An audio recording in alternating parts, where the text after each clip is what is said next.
Hi friends, I'm taking this channel over from my kids because they, I don't think, want to do this anymore, which is fine. They started off as book reviewers for helping my sister-in-law out with her Usborne book business, and they got free books out of it, so they were happy to do it for her.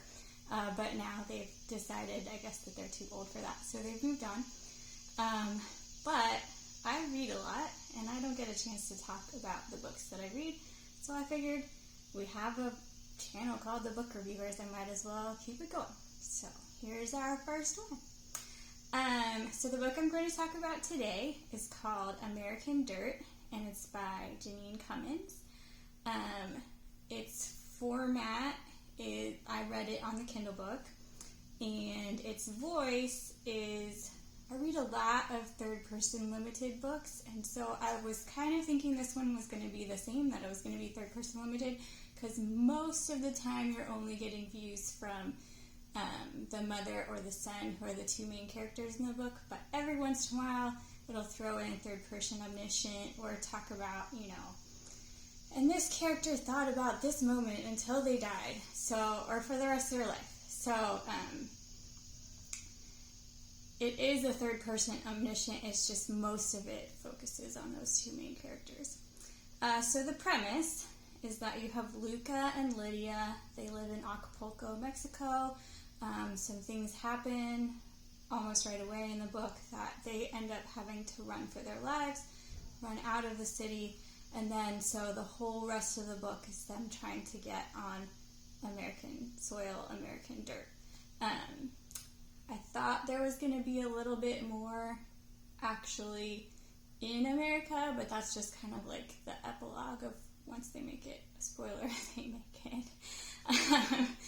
That's one of those things where, you can kind of figure that out, that they're going to make it.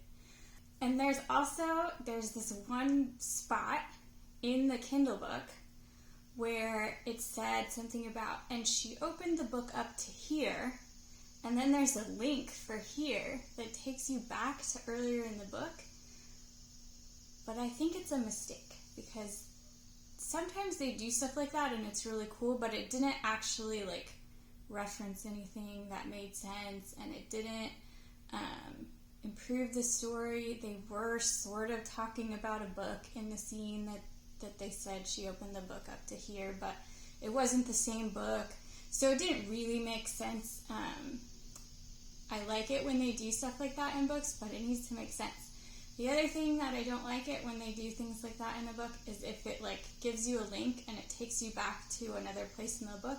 There should be something to, take you back to where you linked from, so that, I had to look up in the table of contents and guess what chapter that came from so I could get back to the back of the book again.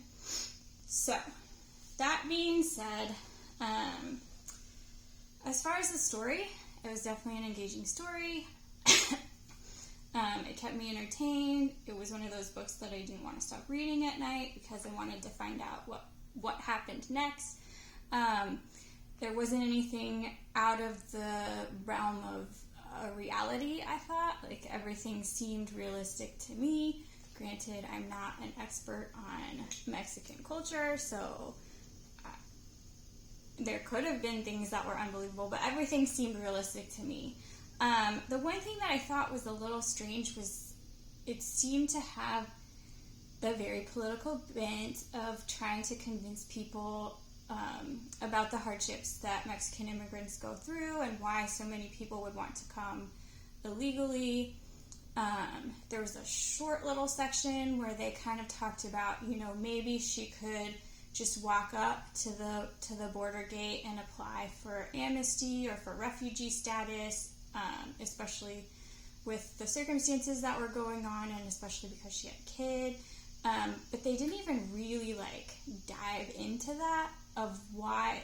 They just kind of mentioned that maybe it was a possibility, and then she didn't even distinctly say, no, I decided not to do that. It was kind of I felt like they could have expanded a little bit more about the reasoning behind why, if you're coming from a corrupt government system, why you might not want to trust government elsewhere, or, things along those lines. I felt that was like a missed opportunity.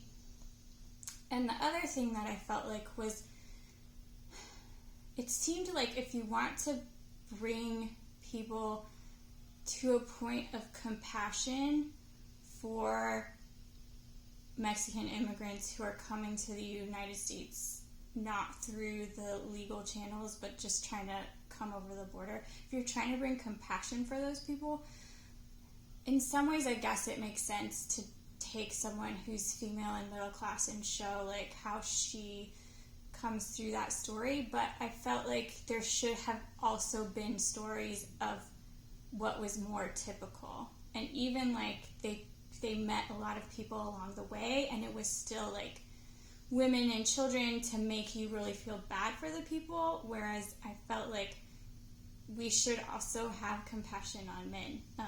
And maybe that's just me, and I don't know. I don't want to get too political on this book review, but yeah. So we'll move on. Yeah, so that's actually all I have down for this book. I hope that you enjoyed this review. I hope that it makes you want to read the book. I did think that the story was really good. And if you have any questions or comments, let me know.